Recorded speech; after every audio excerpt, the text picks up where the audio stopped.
Grüß Gott, eu sou a irmã Martina e hoje, no último vídeo dessa nossa série, nós vamos falar sobre o nosso querido Santo Padre, o Papa Francisco. Depois de dois papas extraordinários, mas extraordinários, atenção, como homens, pela sua inteligência, pela sua capacidade, pela sua, enfim, né, grande experiência de vida. Como papas foram pessoas, João Paulo II e Bento XVI, que seguiram a mesma linha dos papas anteriores. A Igreja se caracteriza por isso, né? Os papas não refazem ou desfazem os que os anteriores fizeram, apenas mudam às vezes algumas coisas práticas, algumas coisas organizativas, mas obviamente a linha teológica é a mesma, tem que ser a mesma. O Papa não tem nem autoridade para fazer uma mudança teológica. As pessoas acham que a Igreja funciona um pouco como uma ditadura, né? Governada por decretos-leis. O Papa agora disse que isso é possível, o outro disse que não. E não é assim, absolutamente. Os papas nada mais são, inclusive o título muito formal deles, mas que expressa bem essa realidade, é servo dos servos de Deus. Ele está ali para servir, confirmar, orientar, enfim, né, esclarecer, aplicar a fé que não depende dele, que não vem dele, aos tempos nos quais ele vive. Então não existe essa característica ditatorial na igreja como muita gente acredita. Enfim, João Paulo II e Bento XVI fizeram pontificados, sobretudo, né, o primeiro realmente fora do comum, extraordinários, e depois deles a gente, de certa forma, volta àquela linha de papas tipicamente italianos, tipicamente párocos, vamos assim dizer. Jorge Bergoglio nasceu na Argentina, mas é filho de imigrantes italianos. A família, a cultura familiar, o sangue das veias dele é italiano, obviamente. Isso a gente repara muito, ele é muito parecido com papas italianos do século XX. Obviamente que ele não tem o calibre intelectual de um Paulo VI, por exemplo. É a primeira vez, inclusive, em muito tempo que um papa não é doutor universitário. Ele não tem tampouco a experiência internacional de João XXIII. Ele, né, passou a vida inteira praticamente na Argentina, mas ele traz consigo características e elementos que dão a ele uma riqueza peculiar, que outros papas não tiveram. Talvez as duas principais sejam o fato dele ser um jesuíta, primeira vez que há um papa jesuíta na história. O jesuíta é enfim, né, uma pessoa com um carisma muito especial, muito determinado dentro da igreja. Basta estudar um pouco a história dos jesuítas. O Papa é um jesuíta profundamente, né? Ele tem certamente esse calibre. Isso se mostra, por exemplo, nessa preferência dele, ou nessa insistência dele pelas periferias, pelo que está longe.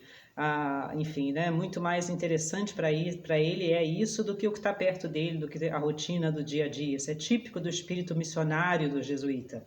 Essa de certa forma, quase irreverência com relação às regras, com relação à formalidade, né? O jesuíta não se encaixa bem em regras, toda a sua história é assim. E isso é muito típico dele também. Gosta muito dos desafios, gosta muito, de certa forma, né, de justamente desafiar as coisas que já estão lá há muito tempo, todo mundo faz assim, ninguém mais sabe o motivo direito. Isso é típico do temperamento jesuíta.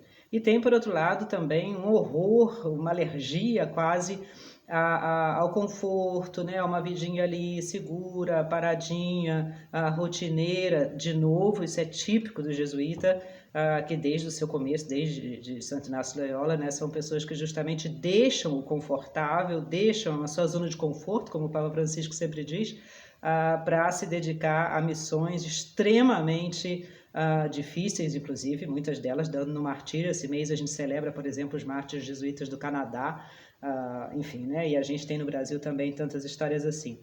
Por outro lado, o Papa Francisco é um latino-americano e traz com isso, né, consigo também características muito típicas da América Latina, embora filho de italianos, ele nasceu já na Argentina. Essa característica, por exemplo, de desorganização, de certa forma, indisciplina, que é muito nossa na América Latina, informalidade, tem horror a tudo que é muito formal, né, e arrumadinho. Ele prefere 1000 vezes falar espontaneamente. Quantas vezes ele deixa de lado o discurso escrito e fala espontaneamente? E claro, quando a gente fala espontaneamente, enfim, né, nem todas as palavras são exatamente pensadas anteriormente. Esse calor humano, essa quase impulsividade emocional que ele tem, essa grande ternura que impressionou muito o mundo logo nos primeiros dias, né, depois da sua eleição. E, por outro lado, essa característica muito nossa também na América Latina de ser pé no chão, de ir direto ao ponto, né? De não ser amigo de abstrações e ideias complicadas e explicações longas, né? Pessoa que fala muito a linguagem, a gente diria no Brasil, do povão, né? Fala diretamente, não perde tempo, de certa forma, com muitos vernizes, né? E com palavras mais difíceis. E um homem também, claramente, essa é uma das coisas que eu pessoalmente mais admiro nele, um homem sem medo, um homem extremamente corajoso, a posição dele, inclusive ser eleito Papa quando o outro Papa, né, uma pessoa tão importante, ainda vive. Isso precisa muita coragem, isso precisa muita tenacidade, e ele, durante esses anos de pontificado, mostra isso. A gente nunca vê o Papa Francisco, né, com cara de medo ou abatido, muito pelo contrário, ele é um homem forte, um homem realmente decidido. A gente poderia dizer, de certa forma, que João Paulo II é uma pessoa que merece ser estudada, cada documento, né? Cada frase do Papa. Você precisa, inclusive, ter, às vezes, dicionário, enciclopédia, porque é uma linguagem, às vezes, filosófica difícil para quem não está acostumado com ela. Bento XVI, por outro lado, é um Papa para ser escutado. Você pode fechar os olhos e escutar o que ele diz. Precisa, muitas vezes, também, né, prestar bastante atenção para entender. Ele é, sobretudo, um professor. João Paulo II era um herói, um líder, uma pessoa, né, um grande, fora do comum filósofo. E Bento XVI é aquele que explica, que enfim, né, que é um mestre, é um professor. E Francisco é um amigo, um irmão, alguém com quem a gente pode conversar, nem estudar, nem escutar de olhos fechados, mas sim conversar. Inclusive, ele gosta disso, né? Ele adora estar num ambiente no qual ele possa simplesmente conversar. E as suas homilias, muitas vezes, são assim, são conversas que ele está fazendo com quem está ali escutando. E por isso mesmo, claro, a gente pode discordar do Papa muitas vezes. De novo, a gente falava no início, né, na introdução, o Papa é um homem como nós e cheio de defeitos, inclusive pode ter às vezes defeitos grandes, também ele está submetido, né, a invejinhas, a ciúmes, enfim, a coisas normais. Não só o Papa Francisco, qualquer Papa, mesmo os Papas muito santos, se a gente fosse parente deles, né, e certamente muita gente faz isso, diria, Jorge, e aqui eu não faria assim não. Mas também com Bento XVI, também com João Paulo II, obviamente que nem tudo o que eles fizeram no sentido da prudência, né, no sentido de acertar em cada caso o que é melhor fazer, foi acertado, ou se foi ou não, pelo menos é passível de discussão. E assim, é com o Papa Francisco, ele tem um estilo muito dele, ele tem um estilo muito próprio. Mas toda essa questão de se falar de uma oposição, né, que a mídia explora isso tanto, né, e nós católicos também, quanto há disso na igreja, de uma oposição clara entre o Papa Francisco e principalmente o Papa Bento XVI, obviamente, isso é tipicamente fruto de grupos extremistas, vamos dizer assim, né? De grupos radicalizados ideologicamente, porque teologicamente é só ler com cuidado as homilias, os escritos. Outra coisa, claro, é que o Papa fala numa entrevista rapidamente, sem, né, ter pensado muito sobre isso, usa às vezes uma expressão que pode ser ambígua. Outra coisa é o seu estilo próprio, a sua personalidade, que pode ser menos incisiva ali, mais ali. Bento XVI é muitas vezes, né, tomado como um papa super conservador. Nada, ele é daqui dessa região da Baviera, que é uma região muito antiga, católica, de mais de 1000 anos. As pessoas têm um hábito assim como o meu, é um hábito que tem 400, 500 anos de história. Outras irmãs em outras partes do mundo não faz sentido ter um hábito assim. E Bento XVI cresceu nesse ambiente, né, de paramentos antigos, dessas coisas. Uma vez ele pôs eu acho que numa missa, numa conferência, uma espécie de boinazinha que os papas usam, e isso todo mundo tomou como se fosse um sinal de que a gente está voltando à época antes do concílio. O último papa que usava essa mesma boinazinha vermelha era João XXIII, não menos do que ele, que foi quem convocou o concílio, chamado às vezes o Papa comunista, né, pelas pessoas mais de direita. Então, é claro, a mídia e os grupos, né, tomam, às vezes, sinais mínimos para criticar e para fazer as suas próprias ideias. O Papa Francisco falou, por exemplo, na volta do Rio de Janeiro, né, que nós não podemos julgar os homossexuais. E pronto, todo mundo já fala que ele está, então, aprovando o casamento de homossexuais. Não é nada disso, ele tem toda a razão no que ele está falando. A gente não pode julgar ninguém, absolutamente, nenhum de nós e ninguém para julgar ninguém.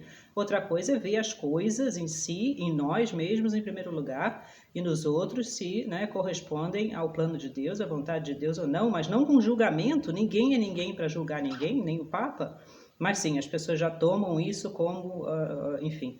Outra coisa é o documento que ele escreveu, por exemplo, muito bonito sobre o casamento, a família, chamado Amores Letícia, Alegria do Amor. Eu perguntei várias vezes, a várias pessoas, pessoas inclusive freiras, né, ou padres, se leram o documento do começo ao fim. Não é grande e é facílimo de se ler, muito, muito agradável. E não, as pessoas, a grande maioria, se não todos, me disseram, não, nunca li, não tenho muito tempo para ler. Mas as críticas eu vi na internet, que não sei quem falou, porque um parágrafo, uma palavra, quer dizer, as pessoas deixam se levar, inclusive pessoas de dentro da igreja, às vezes de dentro da clausura, por coisas que são faladas na internet, mas o documento do Papa mesmo, muito pouca gente lê. Muito pouca gente lê as homilias que ele faz, muito pouca gente lê, né, o que realmente ele escreve. E assim por diante. E por isso escapa muitas vezes da gente, e da gente dentro da igreja, o bem, a graça que Deus está querendo mandar para a gente nesse momento da história através do Santo Padre, né? A gente fica às vezes se perguntando, vale a pena então tanto esforço? Claro que vale, porque as pessoas de boa vontade, como diz, né, o anúncio dos anjos, o nascimento do Nosso Senhor, para as pessoas de boa vontade é que Deus fala. A gente precisa de boa vontade para escutar, porque senão Deus pode falar e a gente não escuta, como a brisa do profeta Elias, né? Deus não estava no vulcão nem no terremoto, Deus está na brisa, suave e mansa. A gente precisa querer. Deus respeita sempre a nossa liberdade, Ele não força. É preciso que a gente queira escutar, mas se a gente quiser, claro, como graças a Deus, né? Tem tanta gente no mundo que quer, e isso fica para a história, para depois, para a posteridade. Estão lá as palavras, e principalmente eu acho que no Papa Francisco, né, tão importante essas ideias dele, sobretudo de que a gente precisa de hoje em dia, o que ele chama uma revolução da ternura. A gente precisa de novo de ternura. Ternura, atenção, não é sentimentalismo. Ele explica isso muito claramente. Não é ser sentimental, bonzinho com todo mundo, fechar os olhos e ser cego. Não. Ternura é uma coisa fortíssima. A ternura é, sobretudo, a atenção à dignidade do outro. É ver no outro uma imagem de Deus, é tratar o outro como algo sagrado, é dar atenção, é dar-se, é abrir-se à pessoa do outro. E hoje a gente precisa tanto disso nessa época que a gente vive fechado muitas vezes, né? No nosso próprio mundo, cuja comunicação com os outros é apenas uma comunicação eletrônica. Ternura é uma coisa profundíssima, é um aspecto da caridade de Deus, que vê no outro a própria figura de Deus e que respeita e ama o outro, portanto. Ele fala isso tão bonito, tão bonito. Outra coisa, essa ideia da igreja como um hospital de guerra. E ele diz, a igreja, né, hoje em dia o mundo está tão destruído, tão desorientado, tão, enfim, né, massacrado muitas vezes. A igreja, em primeiro lugar, essa, como dizia João 23, já, enfim, né, essa mãe e mestra, em primeiro lugar, ela é uma mãe, juíza ela não está aqui para julgar os outros. Nosso Senhor mesmo disse, eu não vim para julgar, eu vim para salvar. A igreja tem que ser essa mãe, mestra também, para ensinar, não para dizer que tudo é certo, que tudo vale, não, senão ela já não serve mais, né? Perde o sal da terra, não é mais luz do mundo, mas sim com mão de mãe, com mão de amor, com mão de caridade.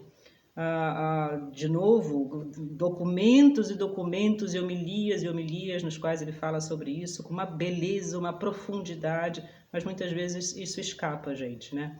E, por último, essa ideia que ele expressou também num discurso aos bispos no Brasil, inclusive, me lembro muito bem, de que a gente deve ir às periferias, mas não ficar nelas.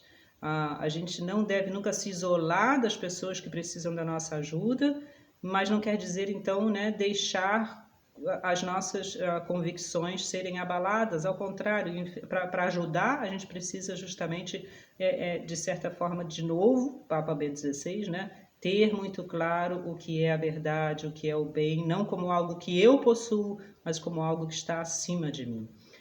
Portanto, me parece um bom fim aqui para a nossa série, essa alegria que a gente tem, eu tenho pessoalmente imensa com um Papa como o Papa Francisco, que é um homem de Deus, um homem bom, um homem que certamente, né, leva a igreja conduzido pela mão de Deus nesse momento, um amigo, um irmão, alguém que continua os outros pontificados dessa nossa época tão rica em Papas Santos.